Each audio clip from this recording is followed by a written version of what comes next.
Hello guys, आज हम maths class 10th chapter 3 exercise 3.3 का क्वेश्चन थर्ड करेंगे। इसके टोटल 6 पार्ट्स हैं। फर्स्ट पार्ट गिवन है the difference between the two number is 26। जो दो नंबर है उनका डिफरेंस 26 है and one number is 3 times the other. और जो पहला नंबर है वो दूसरे नंबर से 3 गुना ज़्यादा है। हमें वो नंबर निकालना है कि नंबर कौन से होंगे। तो देखो, हमने लेट किया कि जो हमारा let first number be X and second number हमारा है वाई। अब हमने ये हमारे लेट कर रखे कि ये दो नंबर हैं, तो डिफरेंस बिटवीन बोला है तो according to question x minus Y is equal to 26 कि उन दोनों का डिफरेंस 26 है and one number is 3 times the other, तो x is equal to 3y। अगर हमारा ये एक्स है तो उसका 3 गुना है वाई। ठीक है, अब हमें इसको सब्स्टिट्यूशन मेथड से करना है।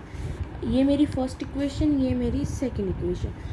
अब मुझे को क्या करना होता है कि एक एक्स या वाई की वैल्यू एक इक्वेशन से निकाल के दूसरी इक्वेशन में रखनी होती है, लेकिन हम देख सकते हैं कि सेकंड इक्वेशन में एक्स की वैल्यू पहले से ही 3y इक्वल है, इसलिए हम इसको सब्स्टिट्यूट किया पहले से ही है, तो हम इसको सीधा from second equation put the value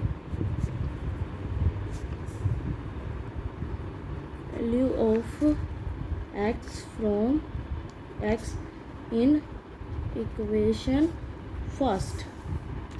ठीक है, तो x minus Y is equal to 26 है। x की वैल्यू क्या है 3y, सेकेंड इक्वेशन में हमें गिवन है, तो 3y minus Y is equal to 26। 3y में से y गए 2y is equal to 26 and y is equal to 26 by 2.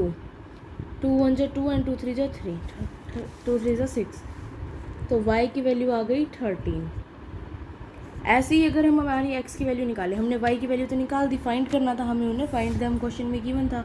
अब y की वैल्यू 13 आ गई, x की वैल्यू हमारी क्या है, तो x की वैल्यू 3y है, तो x is equal to 3y। x की वैल्यू निकालो 3 इंटू में 13, x की वैल्यू आ गई 39। ये पार्ट यहीं पे हो जाता है, लेकिन अगर हम इसको चेक करना हो कि ये सही है या नहीं, तो इसलिए हम इससे क्या करेंगे, वैल्यू रख देंगे। x माइनस वाई क्या थी 26 थी, यानी x की वैल्यू आई हमारी 39, ये रहा, और y की वैल्यू आई हमारी 13, तो माइनस में 13 इज इक्वल टू 26। 39 में से 13 गए तो भी 26 इज इक्वल टू 26 इक्वल आ गया।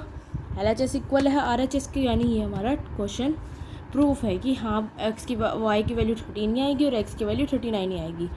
अब हम हमारे सेकंड पार्ट पे आते हैं। अब देखो हमें क्या गिवन है इस पार्ट में, the larger to supplementary angles exceeded the small. अब देखो पहले सप्लीमेंट्री एंगल्स आ रहे हैं, यहाँ पे वर्ड आ रहा है सप्लीमेंट्री एंगल्स। सप्लीमेंट्री एंगल्स का सम कितना होता है 180 डिग्री। ठीक है, तो the larger of two supplementary angles exceeded the smaller by 18 degrees. अब देखो मैं करती हूँ let first angle be X and second angle is equal to Y. अब हमने बोले पहले तो उसने बोला सप्लीमेंट्री एंगल, तो according to question X plus Y हमारा कितना होता है 180 डिग्री, क्योंकि सप्लीमेंट्री एंगल आपने पढ़े होंगे सप्लीमेंट्री एंड कॉम्प्लीमेंट्री। कॉम्प्लीमेंट्री में दो एंगल का सम 90 डिग्री होता है और सप्लीमेंट्री में दो एंगल का सम 180 डिग्री होता है, तो x plus Y 180 degree is equal to, ये हमारी हो गई फर्स्ट इक्वेशन।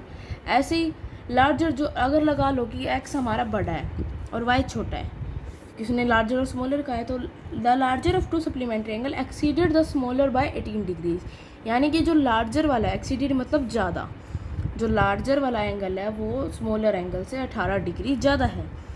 यानी अगर मैं x बड़ा कहती हूँ तो y मेरा 18 डिग्री, क्योंकि अब मेरे को देखो x बड़ा है तो 18 तो ये वाला ज़्यादा है, लेकिन अगर मैं इक्वल में लिख रही हूँ तो मेरे को y को 18 बढ़ाना पड़ेगा, इसलिए मैंने y साथ 18 जोड़ दिया ताकि x के ब्रो इक्वल आ जाए। इसको मैं कर लेती हूँ मेरी सेकेंड इक्वेशन। अब y सब्सटीट्यूशन मेथड लगाना है हमें।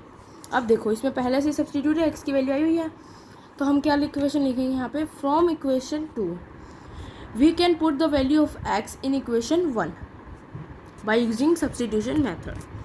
ठीक है, तो भी आ गया। अब देखो x की वैल्यू है y प्लस 18, यानी y प्लस 18 प्लस वाई। अब ऐसे मैंने ऐसे लिख दिया क्योंकि x प्लस वाई है, x की जगह मुझे लिखना है y प्लस 18 है, तो मैंने वहाँ पे y प्लस 18 लिख दिया, प्लस में y, x के साथ y भी तो है, इज इक्वल टू 180। ये मैंने लिख दिया इन इक्वेशन 1। आप यहाँ पे लिख भी देना कि इन इक्वेशन 1, ठीक है। तो अब यहाँ आ गए। अब देखो y plus Y 2y plus 18 is equal to 180। अभी यहाँ पे प्लस 18 है, उधर जाके minus 2y is equal to 180 minus 18, ठीक है।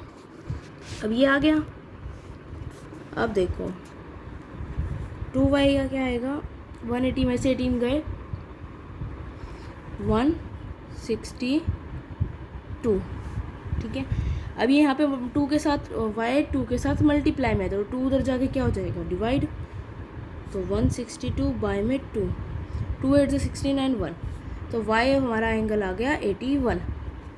जो y हमारा एंगल था, यानी जो हमारा स्मॉलर एंगल था, यहाँ पे आप फर्स्ट एंगल की जगह ये लिख सकते हो let larger angle and let smaller angle, लिख सकते हो, इनको छोड़ के जाए तो ये लिख लो चाहे।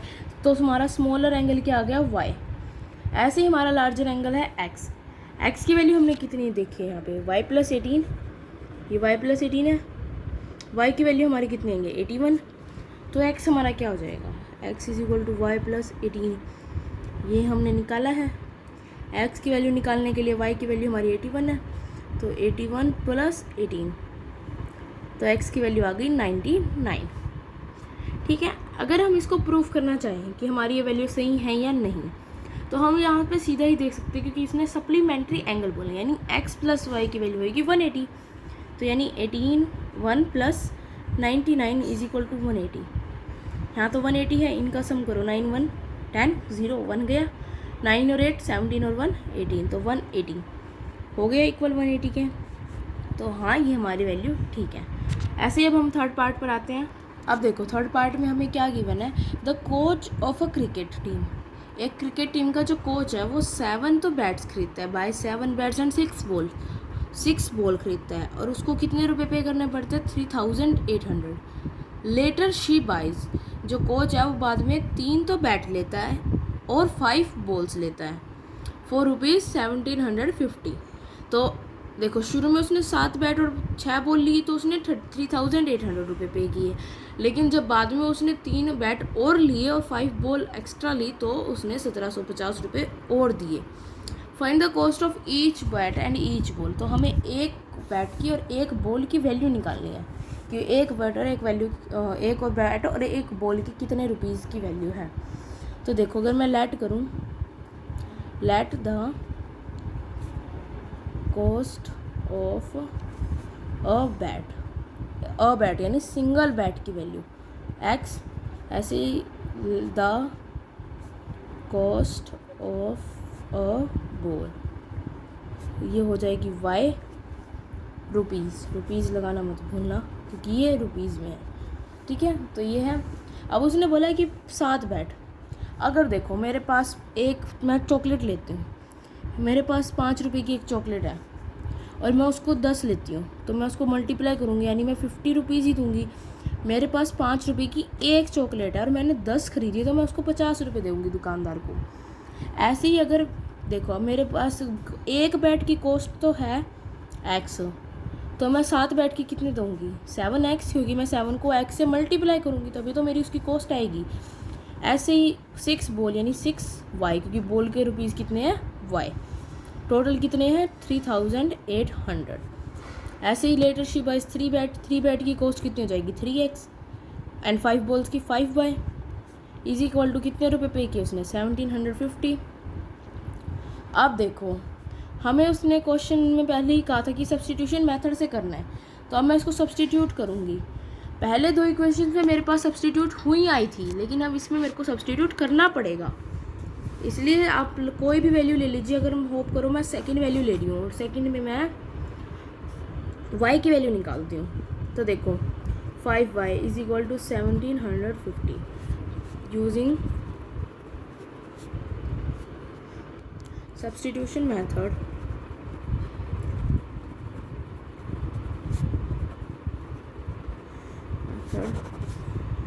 फ्रॉम इक्वेशन टू, अब फ्रॉम इक्वेशन टू मैं पहले 5y इज इक्वल टू क्या लिख सकते हैं 1750 माइनस में 3x, ये यहाँ प्लस है उधर जाके माइनस चला गया। अब मुझे निकालनी थी सिर्फ सिंगल y की वैल्यू, यहाँ पे तो 5 भी है साथ में, तो ये मल्टीप्लाई में उधर जाके डिवाइड, तो 1750 माइनस 3x बाय में 5, ये आ गई मेरी y की वैल्यू सब्सटीट्यूट करने के बाद। अब मैं इस y की वैल्यू किस में रखूँगी, इस फर्स्ट इक्वेशन में। तो क्या लाइन लिखोगे आप यहाँ पे, put the value of y from the equation 2 in the equation 1, कि y की वैल्यू को सेकेंड इक्वेशन से फर्स्ट इक्वेशन में रख दो। तो 7x तो एज इट इज़, क्योंकि x की वैल्यू तो हमें पता ही नहीं है, प्लस 6 के, अब 6 के साथ देखो y है, y की जगह मेरी क्या वैल्यू आई है, ये वाली, तो मैं यहाँ पे ये सीधा लिख सकती हूँ 1750 माइनस 3x बाय में 5 इज इक्वल टू कितने हैं 3800। ठीक है, अब ये है, अब हम इसको आगे सोल्व करते हैं।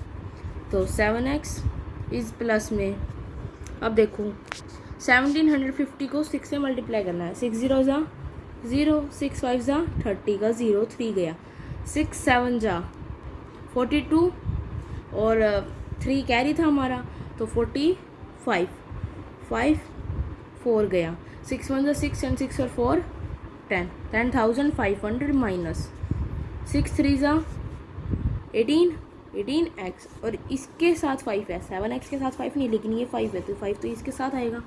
ठीक है, इज इक्वल टू 3800।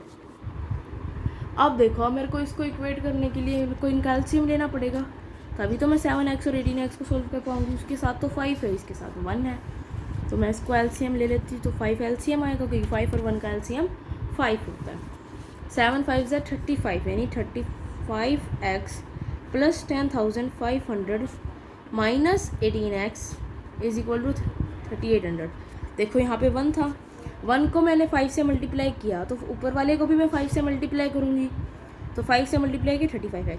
अब 5 को 5 से डिवाइड करूँगी तो 1 आता है, तो मैं 1 से ऊपर वाले को मल्टीप्लाई करूँगी, और आप जानते हैं 1 को किसी भी चीज़ से मल्टीप्लाई डिवाइड करते हैं तो वो एज इट इज़ आ जाती है, इसलिए मैंने यहाँ पे ये एज इट इज़ लिख दिया।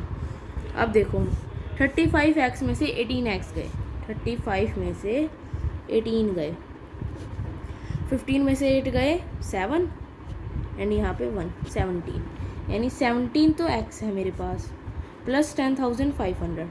अब ये 5 यहाँ डिवाइड में ऊपर जाके मल्टीप्लाई, तो 3800 मल्टीप्लाई 5। ठीक है, अब हमारे यहाँ तक आ गए। अब हम इसको आगे सोल्व करते हैं। 17x plus 10,500 is equal to 5 0 ज़ा 0, 5 0 ज़ा 0, 5 8 ज़ा 40 का 0 एंड 4 गया कैरी, 4 कैरी, 5 3 ज़ा 15 and 4 19, 19,000। 17x is equal to 19,000। अब यहाँ प्लस में उधर जाके माइनस 10,500। तो अब देखो 17x इज इक्वल टू, अब ये 19,000 में से अगर मैं 10,500 को माइनस करती हूँ तो मेरे पास वैल्यू आती है 8,500। आप इसको सॉल्व कर सकते हैं। अब 8,500 को मैं डिवाइड करूँ 17 से, तो 17 5 ज़ा 85 एंड 0 0, तो x की वैल्यू आ गई 500। ऐसे ही अब मैं y की वैल्यू निकालती हूँ, y की वैल्यू निकालती हूँ। अब y की वैल्यू मैंने क्या निकाली थी यहाँ पे, याद करो 1750 minus 3x equal to 5, x की वैल्यू आ गई मेरी 500। अब मैं यहीं से निकाल देती हूँ वैल्यू 1700 माइनस 1 0 है 3 इंटू में 500 बाई में 5। देखो तो ये क्या हो गया 1750 माइनस में 500 को 5 3 ज़ा 15 एंड 0 0 बाई में 5, क्या वैल्यू आ गई, इसकी वैल्यू आ गई 500, तो ये आ गया 250 बाई में 5, 5 1 जा 5 5 जा 25 और 0, तो y की वैल्यू आ गई हमारे पास 50, x की वैल्यू 500 एंड y की वैल्यू आ गई हमारी 50। तो अब देखो x की वैल्यू हमारी 500 आई है, यानी हमारी जो कॉस्ट ऑफ अ बैट है वो 500 है और कॉस्ट ऑफ अ बॉल है वो 50 है। तो हमने अभी फर्स्ट सेकंड थर्ड पार्ट कर लिए हैं और फोर्थ फिफ्थ सिक्स पार्ट हम हमारी नेक्स्ट वीडियो में करेंगे। तब तक के लिए थैंक यू और प्लीज़ लाइक और सब्सक्राइब कर दीजिए।